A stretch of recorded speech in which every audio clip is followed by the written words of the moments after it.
আসসালামু আলাইকুম। সিএলটিভি 24 থেকে আমন্ত্রণ জানাচ্ছি আমি তানিশা সুলতানা আফিফা। সিএলটিভি 24 ও এবি মিউজিক স্টেশনের উদ্যোগে জমকালো আয়োজনে রেডিসন ব্লুতে গরিবের রানী বিলকিস বেগমের জন্মদিন উদযাপন।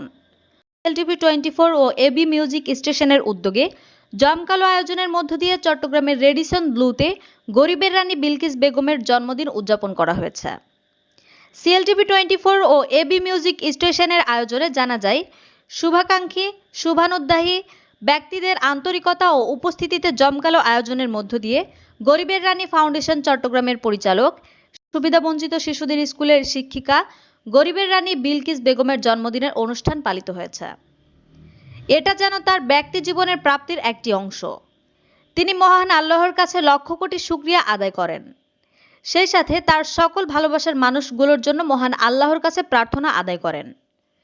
এ সময় রেডিসন ব্লুতে তার জন্মদিনের অনুষ্ঠানে উপস্থিত ছিলেন Mohammad Jafar Haider, advocate Bangladesh supreme court, chairman Bangladesh মানবাধিকার উন্নয়ন ফাউন্ডেশন, নাসির উদ্দিন সহ-সভাপতি বাংলাদেশ মানবাধিকার ফাউন্ডেশন চট্টগ্রাম, বিশিষ্ট মানব বিশেষজ্ঞ ফজলুল করিম মনসুর, ইমতিয়াজ ফারুকী, সিনিয়র সাংবাদিক বিজয় টিভি, ফরিদা আক্তার শিক্ষিকা, সখিনা বেগম সদস্য বাংলাদেশ মানবাধিকার ফাউন্ডেশন চট্টগ্রাম, ফারজানা বেগম সদস্য বাংলাদেশ মানবাধিকার foundation Chattogram, S M Mohibul Alam সদস্য বাংলাদেশ মানবাধিকার ফাউন্ডেশন চট্টগ্রাম, বিসমিল্লাহ মহিউদ্দিন বিশিষ্ট রাজনীতিবিদ ও সামাজিক ব্যক্তিত্ব, শামীম হাসান সদস্য বাংলাদেশ মানবাধিকার ফাউন্ডেশন চট্টগ্রাম, হাসান সদস্য বাংলাদেশ মানবাধিকার ফাউন্ডেশন চট্টগ্রাম, এছাড়া আরও উপস্থিত ডাক্তার, সাংবাদিক সহ বিভিন্ন উচ্চপদস্থ ব্যক্তিবর্গ।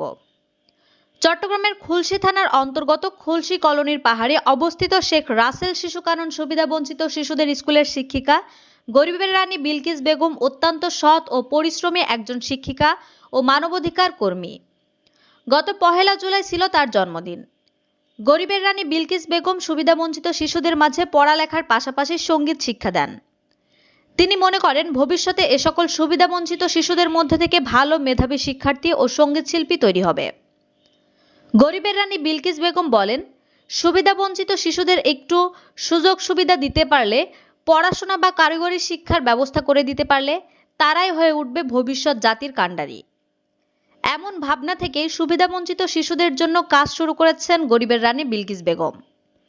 তাই তার জন্মদিনের অনুষ্ঠানে তিনি আশা করেন চট্টগ্রাম তথা দেশের মানবসেবক, সমাজসেবক ও বিত্তশালীদের সহযোগিতা পেলে এই স্কুল তিনি আরবি শিক্ষা, প্রাথমিক শিক্ষা ও সঙ্গীত শিক্ষা দিয়ে সুবিধাবঞ্চিত শিশুদেরকে নান্দনিক শিক্ষা দেওয়ার মাধ্যমে তাদের সুশিক্ষিত হিসেবে গড়ে তুলব। অনুষ্ঠানে উপস্থিত সকল অতিথিবৃন্দ বিলকিস বেগমের প্রশংসা করেন এবং তাকে ফুল দিয়ে শুভেচ্ছা ও অভিনন্দন জানান। গরিবের রানী বিলকিস বেগম তার জন্মদিনে অতিথিবৃন্দদের নিয়ে কেক কাটেন ও একসাথে খাওয়া দাওয়া করেন।